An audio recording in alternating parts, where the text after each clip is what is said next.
সাইয়েদনা ওমর ফারুক বিশ্বনবী সহ কিছু সাহাবার একসাথে বসেছিলেন।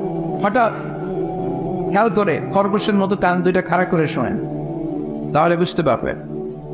হঠাৎ সাইয়েদনা ওমর ফারুক দেখলেন মৌমাছির ভনভন ভনভন আওয়াজ দেখা যায়। হাদিসটা এসেছে সুনানে তিরমিজিতে, মুসনাদে আহমদ ইবনে হাম্বলে। বর্ণনাকারী সাইয়েদনা ওমর ফারুক তিনি বলছেন মৌমাছির ভনভন আওয়াজ দেখতে পেলাম। জানি ভাই সামনে পেছনে খুঁজে দেখি কোনো মৌমাছি নাই। ওমর ফারুক বললেন আমার আর বুঝতে বাকি রইল না, এটা আসলে মৌমাছি নয়, আকাশ থেকে কোরআনের আয়াত বিশ্বনবীর কলিজার মধ্যে নাযিল করছে কে? অনেকগুলো পদ্ধতিতে বিশ্বনবীর কাছে আল্লাহ ওহী পাঠাতেন।